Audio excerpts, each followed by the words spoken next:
করতে যাচ্ছি। আমাদের মধ্যে উপস্থিত হয়েছেন আজকের দাওয়াতি মেহমান হযরত মাওলানা মুফতি আবু জাফর মোহাম্মদ আব্দুল গাফফার সাহেব, শাহসুপার মুজাদ্দিদিয়া সুন্নিয়া দাখিল মাদ্রাসা। হযরত এক্ষুনি আমাদের সামনে কোরআন ও হাদিসের আলোকে বয়ান পেশ করবেন। হযরতের পূর্বে আমাদের এলাকার কৃতি সন্তান হাফেজ মোহাম্মদ সজিবুল ইসলাম পারভেজ একটু আমাদের কাছে পরিচিত হবেন, একটু দোয়া নেবেন।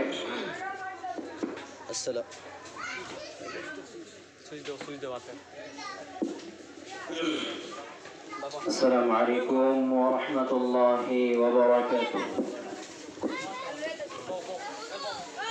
ইন্নাল হামদুলিল্লাহ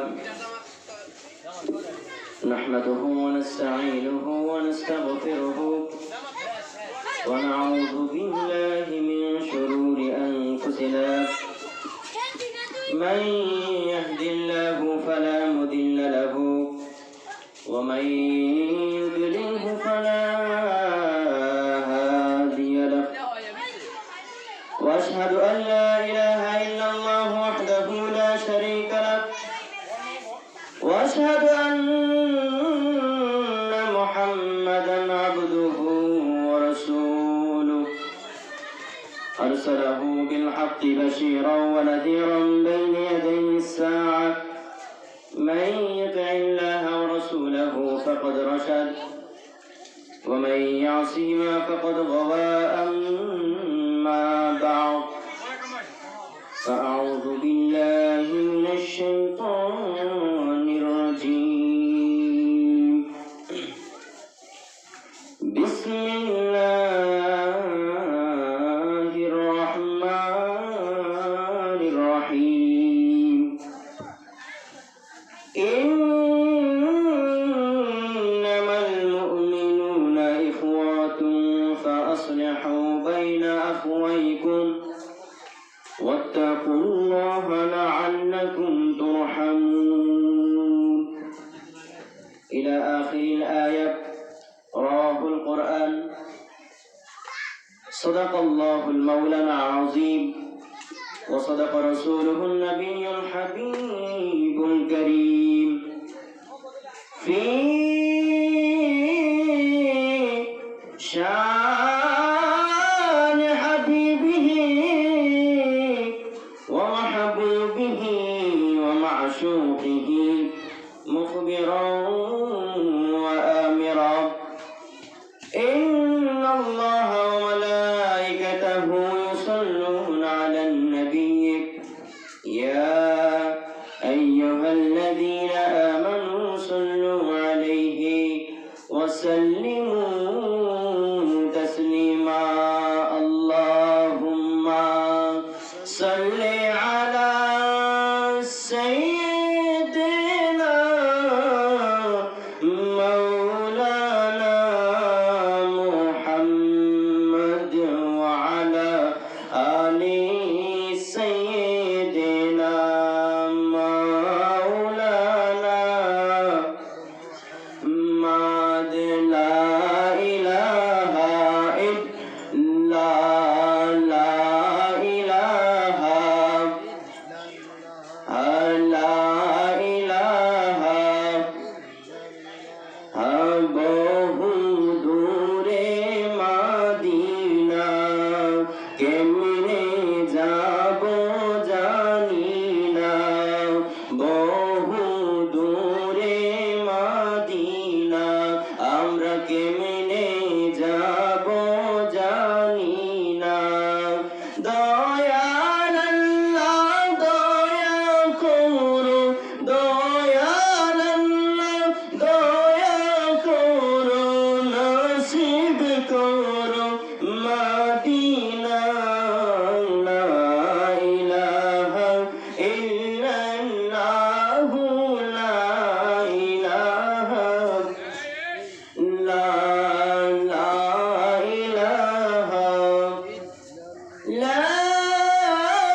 রব্বুল আলামিনের দরবারে অসংখ্য অগণিত শুকর যে মহান মালিক রব্বুল ইজ্জত ওয়াল জালাল আমাদেরকে দয়া করে মায়া করে মহব্বত করে ভালোবেসে আজকে পবিত্র দিনে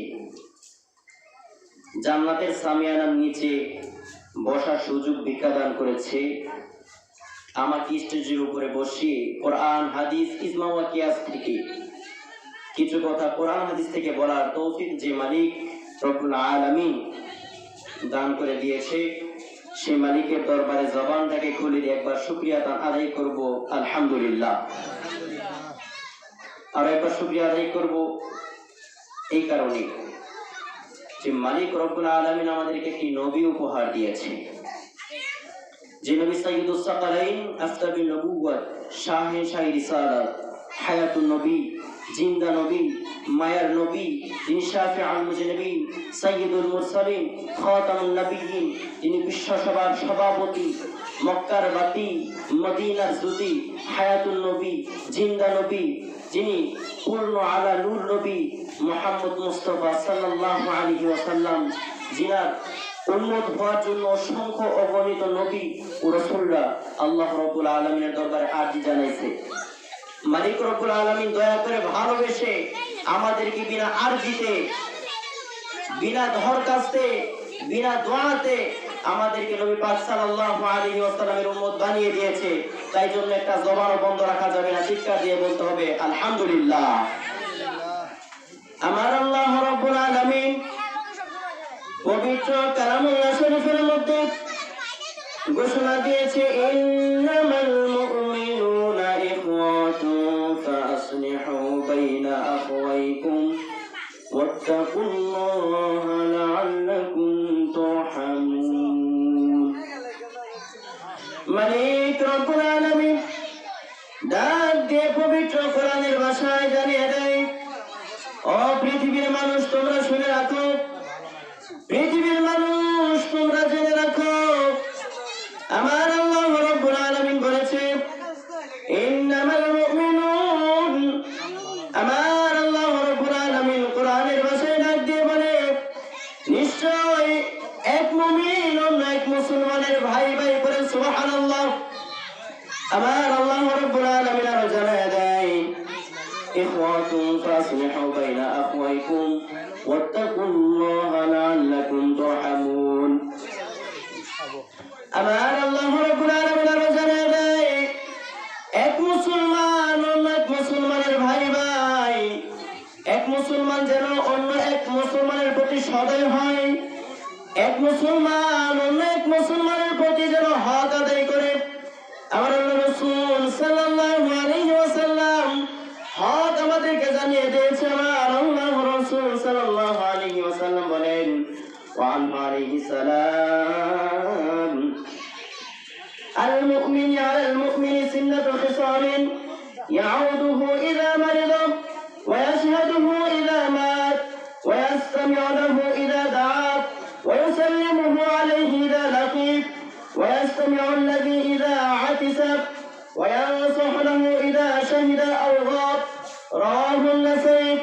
নাসাই শরীফের হাদিস। হুজুর পাক সাল্লাল্লাহু আলাইহি ওয়াসাল্লাম আমাদেরকে জানিয়ে দেয়, আমার আল্লাহ রাব্বুল আলামিন নবী পাক সাল্লাল্লাহু আলাইহি ওয়াসাল্লামকে বলেন নবী গো আপনার উম্মতদেরকে আপনি জানিয়ে দিন মুসলমান এক মুসলমান অন্য এক মুসলমানের ভাই ভাই, এক মুসলমান অন্য এক মুসলমানের প্রতি যেন সদা সর্বদা সৎ আচরণ করে, ভালো আচরণ করে, সৎ আচরণ করে, মনোমুগ্ধকর আচরণ করে।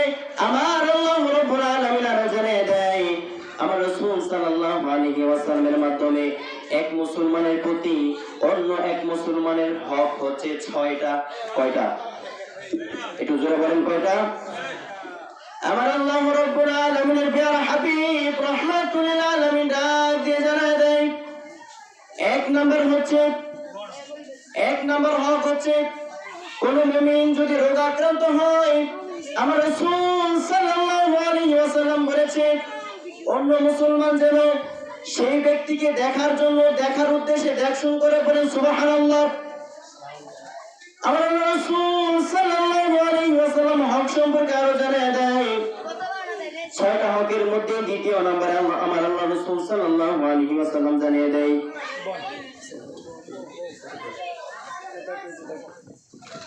আল্লাহ রাসূল সাল্লাল্লাহু আলাইহি ওয়াসাল্লাম বলেন, হকের মধ্যে 6 নম্বরের মধ্যে দ্বিতীয় নম্বর যেটা, মৃত্যু প্রাপ্ত হইলে কোন মুসলমানের প্রতি, কোন মুসলমান যদি মৃত্যু প্রাপ্ত হয়, অন্য এক মুসলমান যেন তার জানাজার মধ্যে অংশগ্রহণ করে, পড়েন সুবহানাল্লাহ। 3 নম্বর হচ্ছে আমার আল্লাহ রাসূল সাল্লাল্লাহু আলাইহি ওয়াসাল্লাম বলেন, এক মুসলমান যদি অন্য এক মুসলমানকে দাওয়াত করে, তাহলে যেন এক মুসলমান অন্য এক মুসলমানের প্রতি দাওয়াতটা কবুল করে নেয়, পড়েন সুবহানাল্লাহ। আমার আল্লাহ রাসূল সাল্লাল্লাহু আলাইহি ওয়াসাল্লাম 4 নম্বরে বলেন, আল্লাহ রাসূল ডাক দিয়ে বলেন, এক মুসলমান অন্য এক মুসলমানের সাথে যে সময় দেখা হবে, ওই সময় যেন এক মুসলমান অন্য এক মুসলমানকে সালাম প্রদর্শন করে, বলেন সুবহানাল্লাহ। আল্লাহ রাসূল সাল্লাল্লাহু আলাইহি ওয়াসাল্লাম মুসলমানের হক সম্পর্কে, মুসলমানের হক জানানোর জন্য আমাদেরকে জানিয়ে দেয়। 5 নম্বরে আল্লাহ রাসূল সাল্লাল্লাহু আলাইহি ওয়াসাল্লাম বলেন, এক মুসলমানের প্রতি অন্য এক মুসলমান যদি দেখা হয়, যদি এক মুসলমান অন্য এক মুসলমানের হাসি শোনে, তাহলে যেন সে পড়ে ইয়ারহামুকাল্লাহ, বলেন সুবহানাল্লাহ। যে ব্যক্তি হাসি দিবে সে বলবে আলহামদুলিল্লাহ, যে হাসি শুনবে সে পড়বে ইয়ারহামুকাল্লাহ, আর যে শুনবে সেই শোনার ব্যক্তি যদি আরেকজনে শুনে তাহলে বলবে ইয়াহদিকুমুল্লাহ ওয়া ইসলিহ বালাকুম, বলেন সুবহানাল্লাহ। আল্লাহ রাসূল সাল্লাল্লাহু আলাইহি ওয়াসাল্লাম মুসলমানের হক সম্পর্কে 6 নম্বরে জানিয়ে দেয়। আল্লাহ রাসূল সাল্লাল্লাহু আলাইহি ওয়াসাল্লাম বলেন, এক মুসলমান অন্য এক মুসলমানের সামনে পিছনে ডানে বামে সদা সর্বদা সব সময় কল্যাণ কামনা করিবে, করেন সুবহানাল্লাহ। এই 6টা হক থেকে তো আজকে আমরা একটাও পালন করতে পারি না। মুসলমান ভাই ভাই, আজকে আমরা ভাইয়ের কদর কোথায় করছি? এক ভাই অন্য এক ভাইকে দেখলে অন্য দিক দিয়ে চলে যাচ্ছি, সালাম দিচ্ছি না, হাসি দিলে তো উত্তর দেওয়া দূরে থাকে, এটা আমরা জানি না। দাওয়াত করিলে বলা হয় সে আমার দাওয়াতের মধ্যে আসে নাই, আমার মেয়ের বিবাহ ছিল, আমার ছেলের বিবাহ ছিল, আমার কোনো দাওয়াত ছিল, আমার কোনো দাওয়াতের মধ্যে সে আসে নাই, আমার মুসলমান ভাই আসে নাই, আমিও যাব না, বলে নাউজুবিল্লাহ, আমিও যাব না, বলে কি বলে না? আল্লাহ রাসূল সাল্লাল্লাহু আলাইহি ওয়াসাল্লাম এসব তো আমাদেরকে শিক্ষা দেয় নাই। আবার অনেক সময় দেখা যায় আল্লাহ রাসূল বলেছে, সদা সর্বদা ডানে বামে সামনে পিছনে তোমার মুসলমানের ভাইয়ের প্রতি সদয় হও, কল্যাণ কামনা করো, নেক দৃষ্টি কামনা করো, সব সময় তার সুকল্যাণ কামনা করো, তার গীবত গায়ো না। আজকে আমরা দেখতেছি বিভিন্ন জায়গাতে, বিভিন্ন অবস্থানে, বিভিন্ন এলাকার মধ্যে, বিভিন্ন গ্রামের মধ্যে, বিভিন্ন সময়ের মধ্যে এই জিনিসটা সবচেয়ে থেকে বেশি। এক মুসলমান অন্য এক মুসলমানের ডানে বামে তো প্রশংসা করবে দূরের কথা, গীবত করে, করে কি করে না? করে কি করে না? এসব করে লাভ কি? আল্লাহ রাসূল সাল্লাল্লাহু আলাইহি ওয়াসাল্লাম আমাদেরকে তো এসব শিক্ষা দান করে নাই। আজকে আমরা মুসলমান, দাদা মুসলমান, সেই সূত্রে আমার বাবা মুসলমান, আমার বাবা মুসলমান, সেই সূত্রে আমি মুসলমান, কিন্তু আমি মুসলমান হয়ে লাভ কি? আমার হক আছে কয়টা? আমার করণীয় কি? আমি মুসলমান হয়ে জন্মাইলাম কেন? আমার করণীয় কি, কিবা সে বিষয় সেটা আমরা ভুলে গিয়েছি, কথা বলেন ঠিক কিনা? আল্লাহ রাসূল আমাদেরকে শিক্ষা এসব দান করে নাই। আল্লাহ রাসূল আমাদেরকে সদয় হওয়ার কথা বলেছে। আল্লাহ রাসূল সাল্লাল্লাহু আলাইহি ওয়াসাল্লাম আমাদেরকে যেন আল্লাহ রাসূল সাল্লাল্লাহু আলাইহি ওয়াসাল্লামের হাদিস মোতাবেক জীবন জিন্দেগি করার তৌফিক ভিক্ষা দান করে, সকলে বলে আল্লাহুম্মা আমিন। ওয়া আখিরু দাওয়াহুম আলহামদুলিল্লাহি রাব্বিল আলামিন। সময় সংকীর্ণতার কারণে কথা বলার ছিল, ইচ্ছা ছিল, বলতে পারি নাই। এখনই আপনাদের সামনে আমার ওস্তাদ বয়ান পেশ করবেন, আপনারা মনোযোগ দিয়ে শুনবেন ইনশাআল্লাহ। আসসালামু আলাইকুম ওয়া রাহমাতুল্লাহ।